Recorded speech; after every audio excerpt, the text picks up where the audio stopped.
lovely people, welcome back to my channel. Welcome to my channel if you've just joined us. My name is Nell, and tonight we are going to be diving headfirst into a story which I found absolutely fascinating for so long. It has murder, it has mystery, it has jazz music. I am of course referring to the infamous Axeman of New Orleans. Now, this is going to be a hell of a roller coaster and we've got a hell of a lot to cover. So, grab a drink, dim the lights, get yourself comfortable, and let's get started.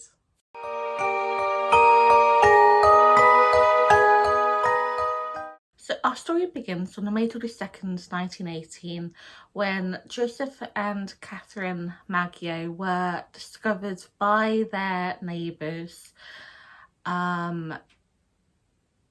brutally attacked in their bed. They had had their throats slit with a razor and both had been bludgeoned by their own axe. By the time the neighbours found them, Catherine had already passed away from her injuries.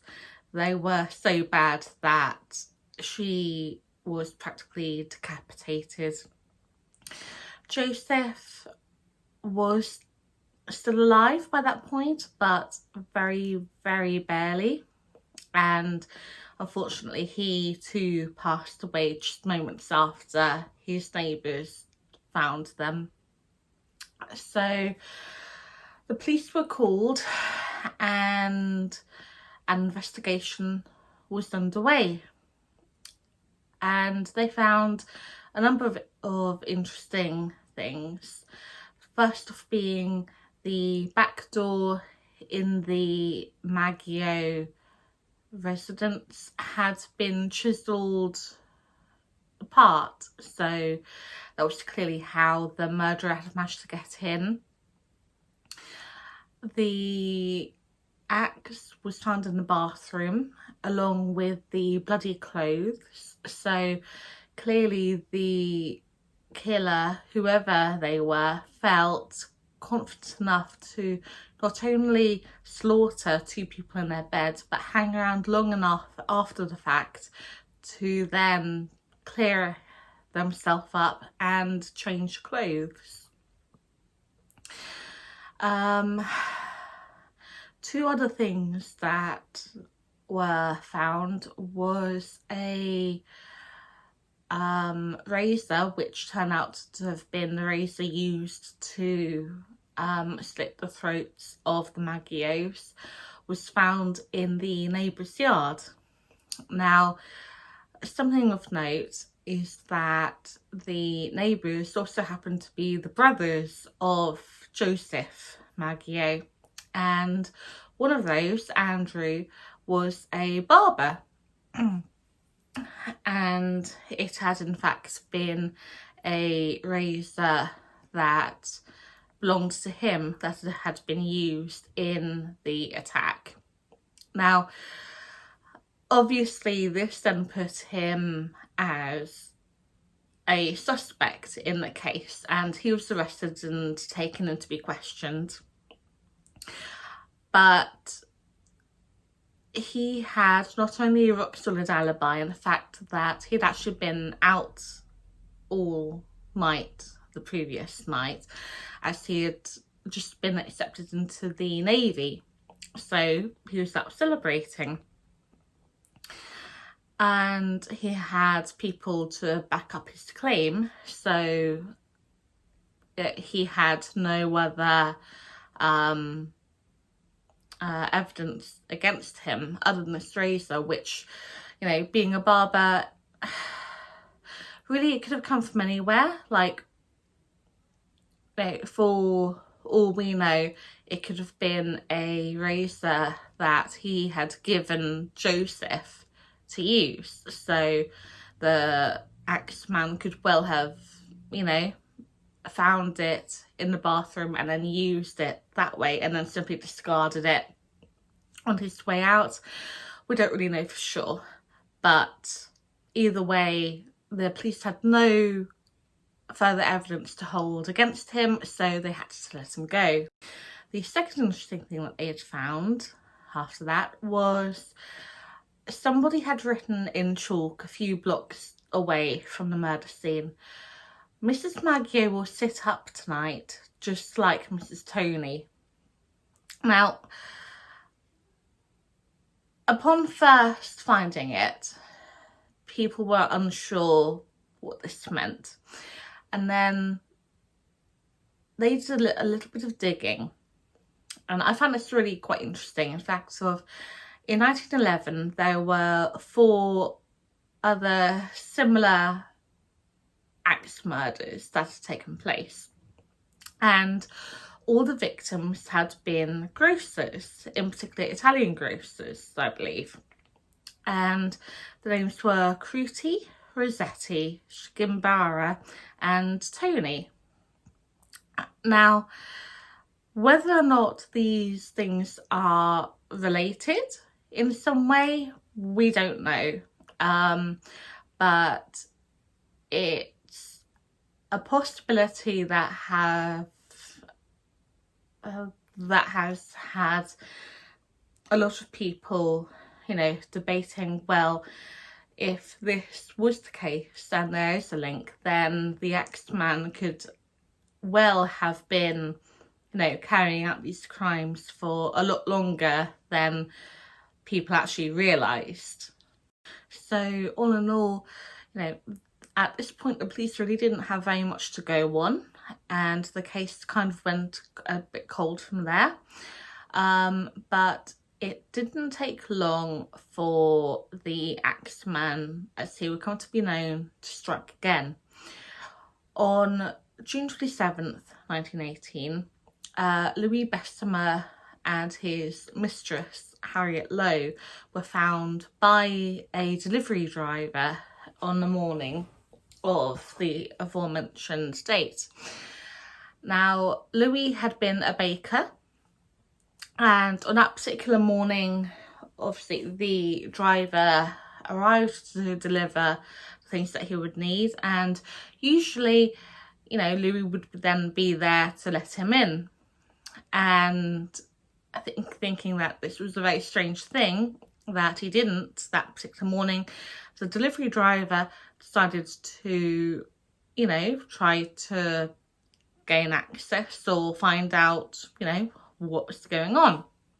So he ran to the back of the building, and as with the previous murders, he found the bottom panel of the back door had been chiseled away.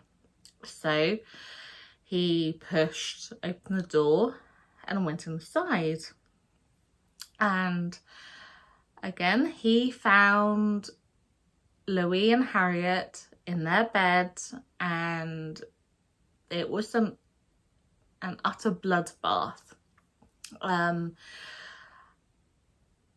Somehow that at this point they were both still alive, so they both get rushed to the hospital. Louis' injuries are a lot less severe than Harriet's, and police were able to talk to him pretty much as soon as, you know, he was cleaned up. And unfortunately he wasn't really able to give them very much information as to the incident. They'd both been asleep, and he then woke up to find the Axeman running away from the scene. Harriet sustained a lot more serious injuries. She was in and out of consciousness for a lot of the time. She had to undergo a lot of surgeries and medical care. And so obviously the police weren't able to talk to her straight away. but on the times when she was awake and they were able to talk to her, she would give very different answers. First of all, she told police that a man of mixed race had attacked her and Louis. Obviously, in those times, racism was incredibly high, and she used a rather derogatory term for this man, which obviously we're not going to repeat here, but you get the idea, I'm sure. She then changed her story and told police that it was actually Louis himself who had attacked her, and then had turned the axe on himself to make it look as if someone had broken in and attacked them both. And police were quite confused with this, so obviously they asked her, you know, why would he do something like this? And she told them that she had suspicions that he was a German spy, and she had confronted him about it, and he had then attacked her. Now, obviously, something like this is a big accusation to make. And so the police then went to the home and they searched the house, and they really didn't find out much other than 2 letters in Louis' hand written in different European languages. But as far as I'm aware, they weren't German. And honestly, other than that, they really had no evidence behind this statement.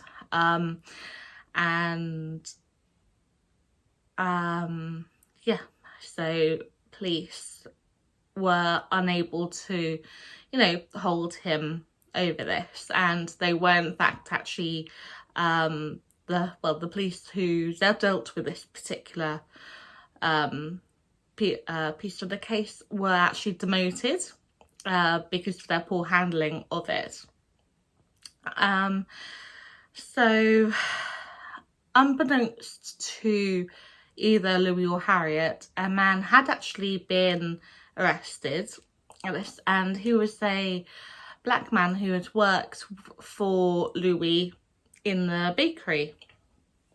And again, this was a very racist time, and really the only reason that police could give for arresting this man was the fact that, you know, he worked for Louis, he knew him well, he would know where he would be at what kind of time, where he lived, obviously, all these information bits. But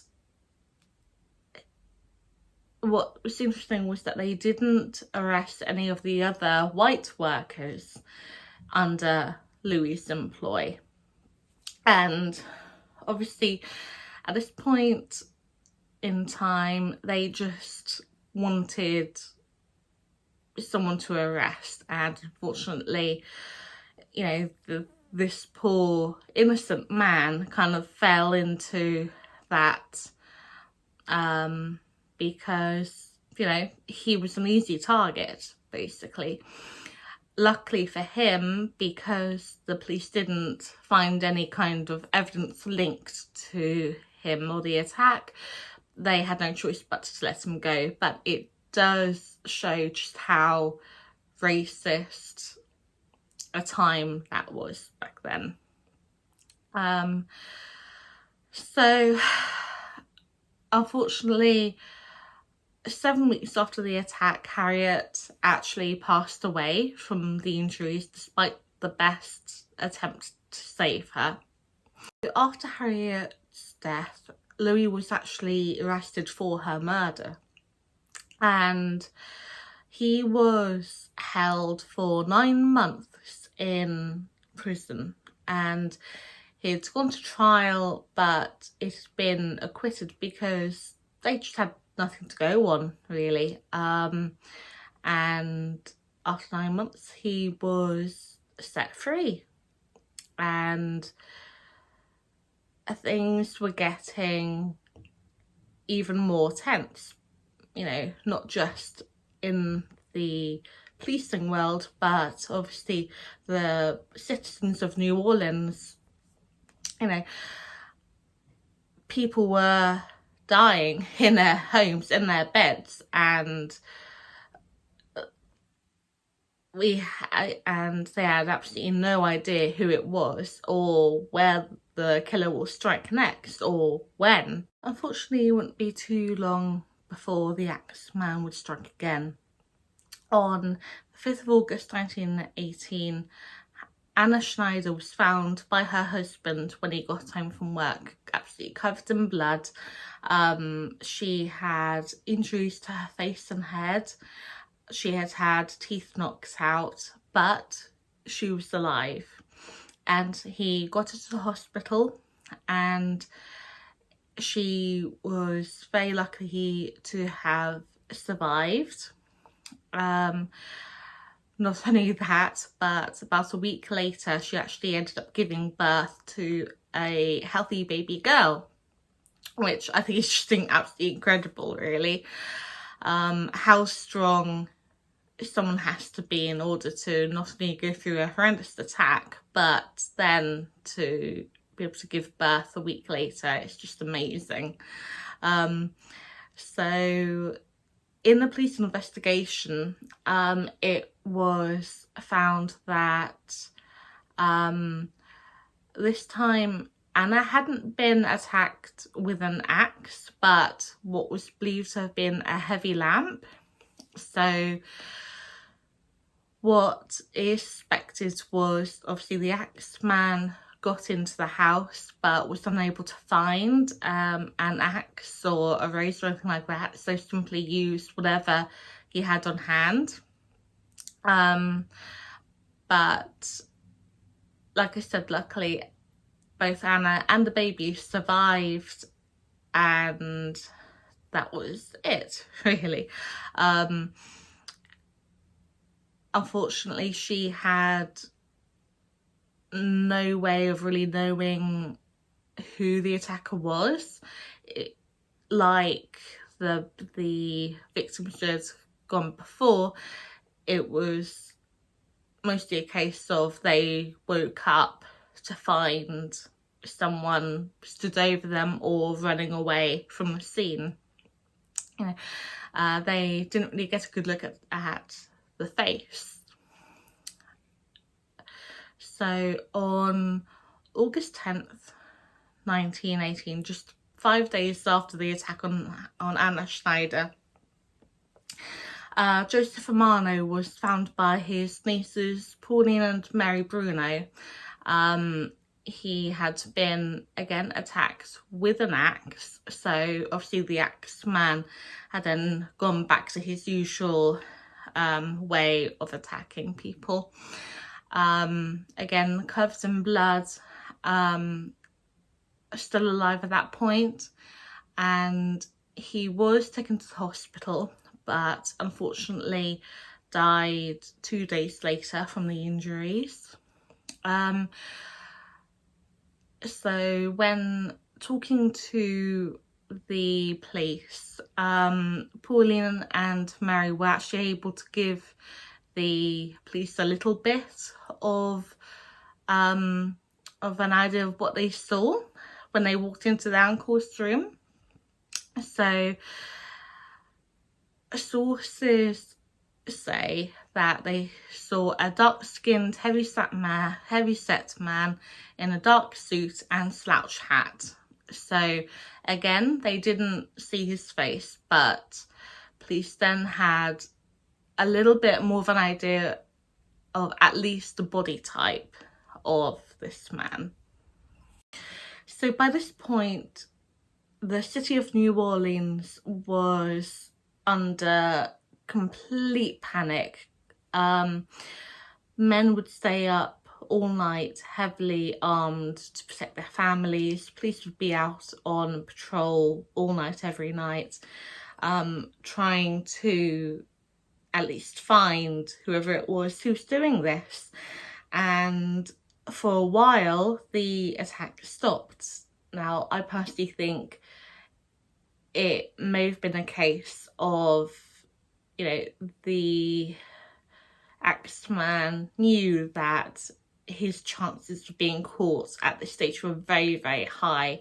So he simply decided to hunker down for a while and wait for the initial panic to kind of pass over. And pass over it did. And on March the 10th, 1919, neighbours were awoken to the sound of screaming from the Cortamiglia family, and they ran in and they found an incredibly bloody sight. Charles was knocked unconscious on the floor, whilst Rose, his wife, cradled their then deceased 2-year-old daughter Mary in her arms. They had all been attacked, and Mary had died pretty much instantaneously from a single strike to the back of the neck. Rose was also in a bad way, as well as Charles, but they got the pair to the hospital, and they luckily both lived. But Rose was never the same after the death of her daughter, which, in all honesty, I can't say I'd really blame her, really, because it's just horrendous. So when police were talking to her, Rose actually accused one of their neighbours of doing this attack, and this kind of surprised the police a lot, because the neighbour that she accused of doing these crimes was elderly. He was, you know, he was quite unwell, and very frail, so there's no way he would have been able to, you know, even pick up the axe, let alone, you know, attack 3 people. And when they brought this up with her, Rose then said that it was actually the neighbour's son who had at least helped his father to do this. And again, the police didn't really believe her at this point. So the son was very heavy set, he was tall, he would not have been able to have gotten through the chiseled hole in the door that was there, and that, you know, was quite a prominent calling card as such with the other murders. But with no sort of evidence otherwise, the police then decided to arrest the 2 neighbours for attacking the Cortamiglias and killing the daughter.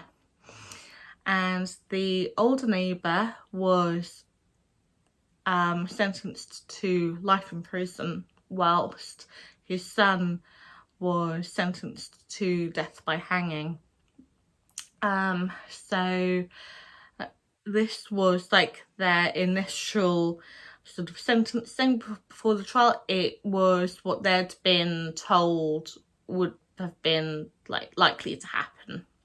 So in those days, trials were known to go on for a long time, and about a year after this attack, Charles actually divorced Rose because after the attack she simply wasn't the same, and he saw her as insane basically and wanted nothing more to do with her, and this seemed to almost shock her out of the accusations that she'd been making, because she then went to the police and admitted that, you know, the neighbour and the son weren't the ones who had done this attack, and luckily for them, the son hadn't yet been put to death, and so they were both allowed to go free. So 3 days later, on March the 19th, the man in charge of the newspaper for the city received that infamous letter from the Axeman. Now, this letter was actually published in that morning's paper, and this is what it said. Hell, March 13th, 1919. Esteemed mortal of New Orleans, they have never caught me, and they never will. They have never seen me, for I am invisible, even as the ether that surrounds your earth. I am not a human being, but a spirit and a demon from the hottest hell. I am what you Orleanians and your foolish police call the Axeman. When I see fit, I shall come and claim other victims. I alone shall know who they shall be. I shall leave no clue except my bloody axe, besmeared with blood and brains of he whom I have sent below to keep me company. If you wish, you may tell the police to be careful not to rile me. Of course, I'm a reasonable spirit. I take no offence at the way they have conducted their investigations in the past. In fact, they have been so utterly stupid as to not only amuse me, but His Satanic Majesty. But I tell them to beware. Let them not try to discover what I am, for it were better that they were never born than to incur the wrath of the Axeman. I don't think there is any need of such a warning, for I feel sure the police will always dodge me as they have in the past. They are wise and know how to keep away from all harm. Undoubtedly, you Orleanians think of me as the most horrible murderer, which I am, but I could be much worse if I wanted to. If I wished, I could pay a visit to your city every night. At will, I could slay thousands of your best citizens and the worst, for I am in close relationship with the Angel of Death. Now, to be exact, at 12:15 earthly time on the next Tuesday night, I'm going to pass over New Orleans. In my infinite mercy, I'm going to make a little proposition to you people. Here it is. I am very fond of jazz music, and I swear by all the devils in the nether regions that every person shall be spared in whose home a jazz band is in full swing at the time I have just mentioned. If everyone has a jazz band going, well then, so much the better for you people. One thing is certain, and that is that some of you people who do not jazz this out on that specific Tuesday night, if there be any, will get the axe. Well, I'm cold and crave the warmth of my native Tartarus, and it is about time I leave your earthly home. I will cease my discourse. Hoping that thou wilt publish this, that it may go well with thee, I have been, am, and will be the worst spirit that ever existed, either in fact or realm of fancy, the Axeman. Now, there is speculation as to whether or not this is a hoax letter that was sent, and whether, you know, it was from the Axeman at all, or whether it may have been from some form of copycat. But the fact remains is that on that particular night that was mentioned, no one died, and the streets were alive with the sound of jazz music. People who did not have jazz records at home or means of listening to them at home filled the bars and the dance halls of New Orleans. And like I said, no one died that night, which is, you know, well, in that respect, the Axeman kept his word. So for a while after this night, everything seemed to quieten down for a little while, and people began to wonder whether that was it. The Axeman had gone. There were no more attacks, there were no more killings, until August the 10th of 1919, when Steve Boker was found by neighbours bloodied, and really his injuries were the worst ones to have been given by the Axeman to any of the survivors. His teeth had been knocked out, he had terrible wounds all on his face and his head, and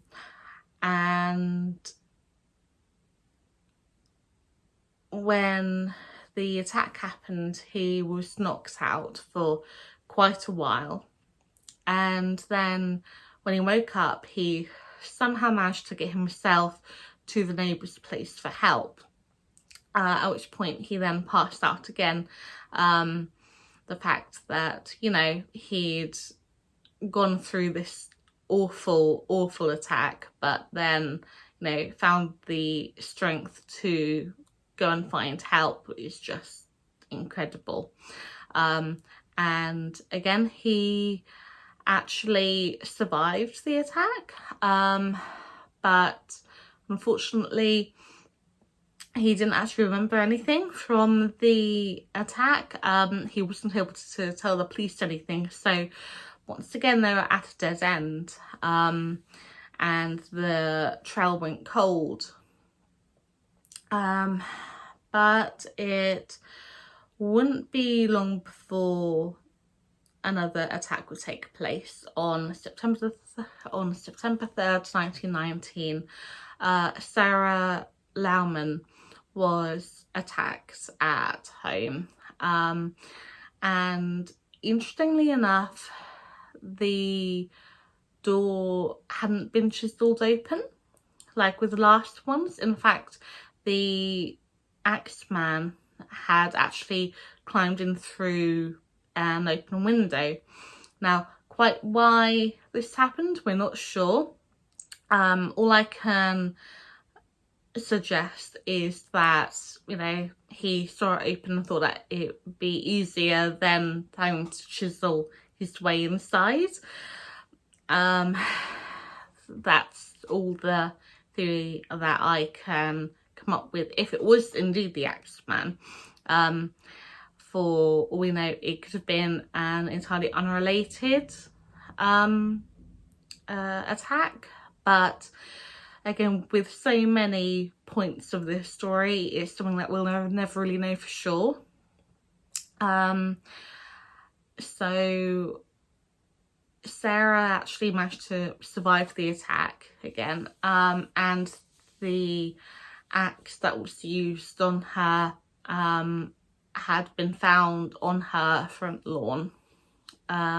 So, you know, it was either a case of the Axeman using his usual way of attacking, or, you know, the copycat attacker using the method to kind of cover up, maybe.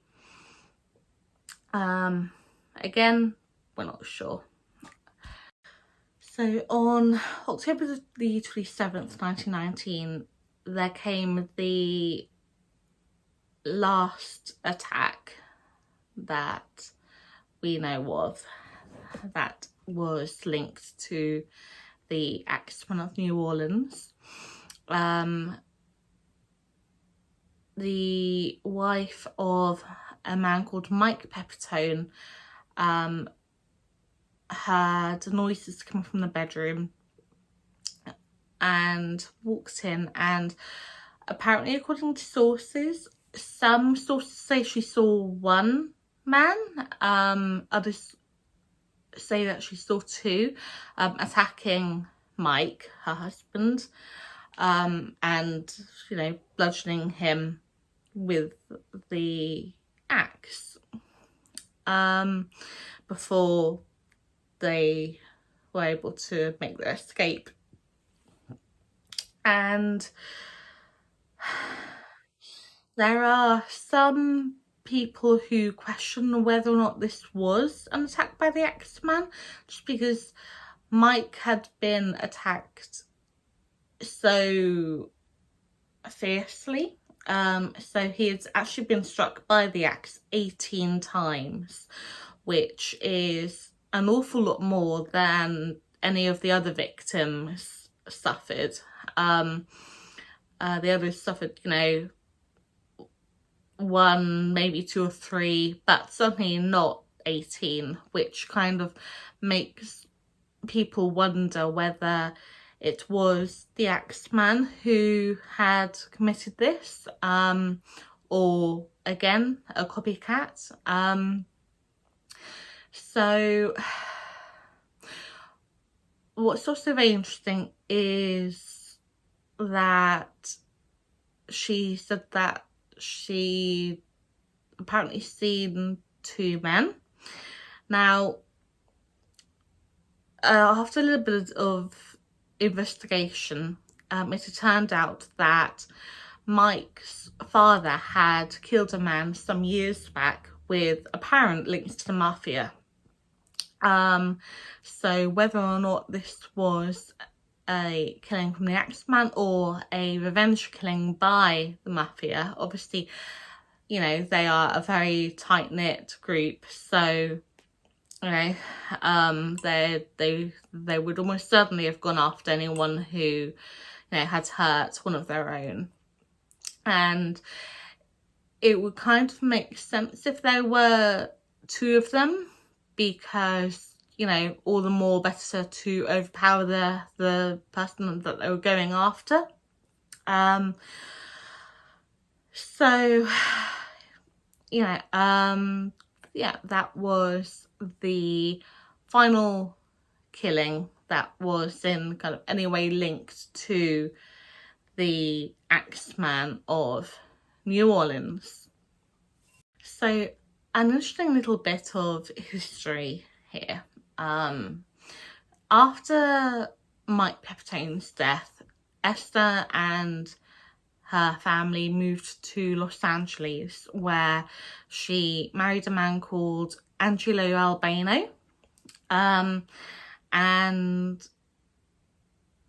about 2 years after the death of Mike, Angelo went missing, and she'd, you know, been asking around trying to find him, and she in the end ended up talking to a man who Angelo had entered into a kind of business deal with, called Joseph Mumphrey. Now, Joseph Mumphrey was a rather shady individual, and it had been rumoured that he belonged to a gang that particularly targeted Italian business owners.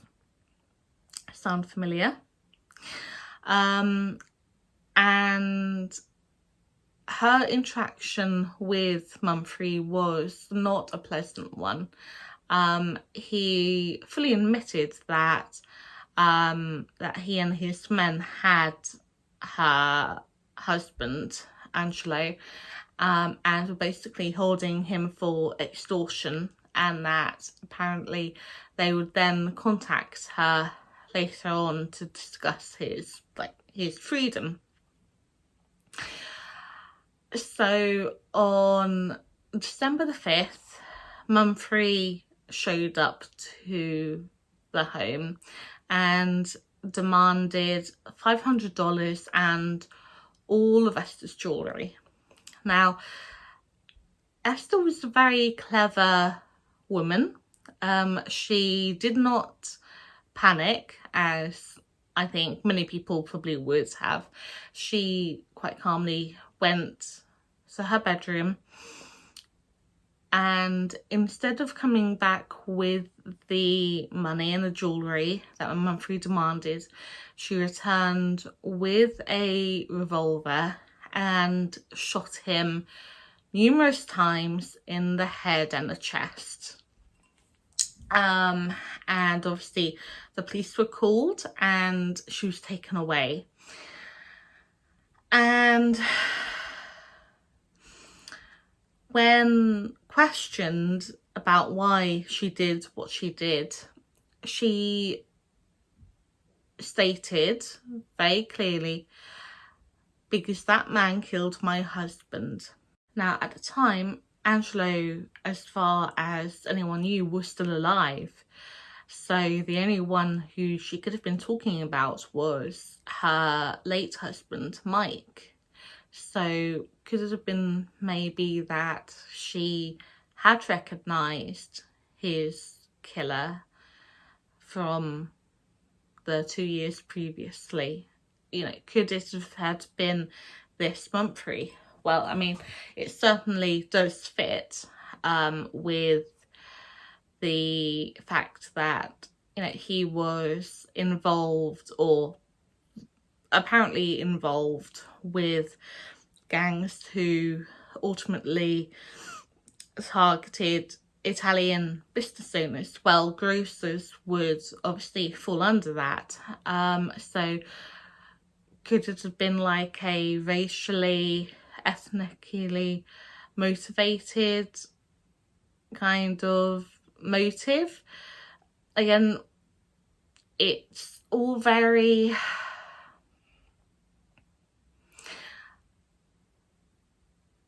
much hearsay. It's kind of one of those stories which has been told and retold so many times that it has become kind of a Chinese whispers kind of tale, which for me personally, it just kind of lends more to the mystery, and it's kind of been one of the reasons why I find it so damn interesting. I really hope you've enjoyed this video. I know it's quite a long one, but there's been an awful lot to fit in. So if you enjoyed this video, then please drop me a like, comment, subscribe, and I will see you in the next video. Until that time, sweet dreams.